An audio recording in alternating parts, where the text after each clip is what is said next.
পুলুর মুখটা যদি তুই দেখতিস, পুরো ভ্যাবাচাকা খেয়ে গেছিল। ওকে তো বেচারা আমি বকেই দিলাম, বললাম যা তোর মার কাছে যা। আরে আমার তো ইচ্ছে হচ্ছে তোর মুখটা দেখার।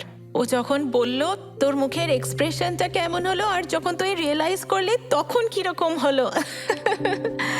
না রে না, আমি ম্যানেজ দিয়ে দিয়েছি, যাকে ছাড়। তোর কি অবস্থা বল? আমার অবস্থা? হ্যাঁ, তোর এই মনা। আচ্ছা, কোথা থেকে জোগাড় করেছিস বলতো এই স্যাম্পলটাকে? খুব এফিশিয়েন্ট, কিন্তু মুখটাও তাই। হ্যাঁ, যা কথা বলে না, বাপ রে, উফ। আচ্ছা শোন, তোর মনে আছে তো কালকে কিন্তু একটা ব্র্যান্ড এন্ডোর্সমেন্ট আছে? হ্যাঁ মনে আছে, কোনো টেনশন নেই। তুই যাবি, তোকে ড্রেস দিয়ে দেওয়া হবে, কি বলতে বলবে সেটাই বলে দিবি, সেরকম ভাবে দাঁড়াবি, ব্যাস এইটুকু। ওকে। আর শোন, তুই যেন ভুলে যাস না, কালকে কিন্তু পুলুর স্কুল আছে, কালকে সানডে নয়, তাই 7টা পর্যন্ত ঘুমোস না, ঠিক 6:30টায় উঠবি, ওকে? তা নইলে কিন্তু ওর স্কুল বাস মিস হয়ে যাবে। না রে না, কিছু হবে না, তুই এত টেনশন করিস না, সব ম্যানেজ করে নেবো। তুইও কিন্তু মনে থাকে যেন কালকে। দেখিস উল্টোটা যেন আবার না হয়। হ্যাঁ চল, টাটা। ওকে বাই, সাবধানে থাকিস। হ্যাঁ,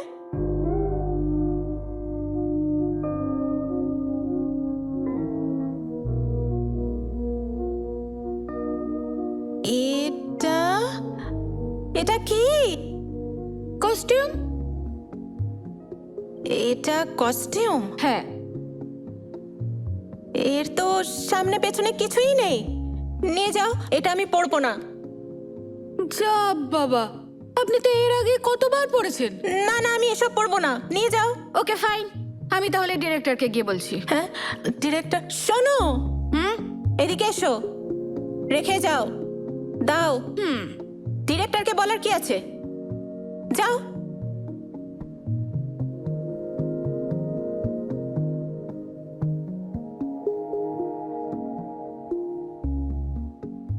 হে ভগবান, জয়,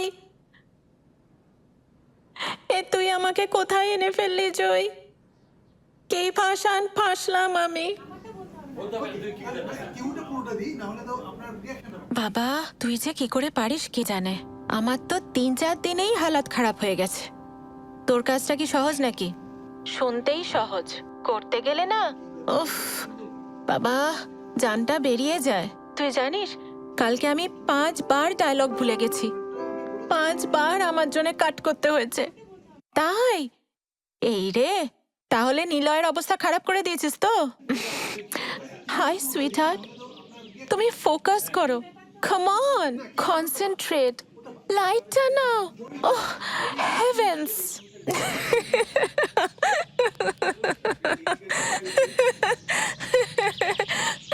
ও মাই গড, তুই তো দারুণ নকল করলি রে। জানিস, হবে হবে, আরে তোর দ্বারাই হবে, বুঝতেই পাচ্ছি। নকল না ছাই, কিচ্ছু হবে না আমার দ্বারা।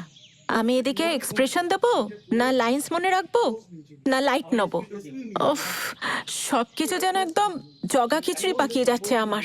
আর আমার কি অবস্থা জানিস, আমি তো যাকে পারছি ধমকে দিচ্ছি, কখনো পুলুকে, কখনো কাগজওয়ালাকে। উফ, বেচারা ওদের তো হালাত খারাপ হয়ে গেছে। ঠিকই বলেছিস রে, বাইরে থেকে সবকিছু কত অন্যরকম মনে হয়, কত সহজ মনে হয়, কিন্তু বাস্তবে কত কঠিন। হ্যাঁ রে, আমাদের দুজনের জীবনের এই এক্সপিরিয়েন্সটা হওয়া দরকার ছিল।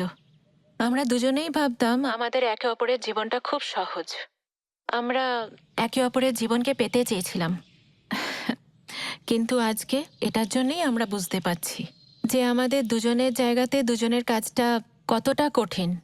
শোন জয়ী, আই এম রিয়েলি সরি, আমার জন্য তোকে আজকে এই সিচুয়েশনটা ফেস করতে হচ্ছে। আমার আমার যে কি হয়েছিল, বাবা মায়ের পুরো রাগটাই আমি তোর ওপরে, আমার খুব খারাপ লাগছে রে। আই এম রিয়েলি সরি, আমাকে ক্ষমা করে দিস প্লিজ।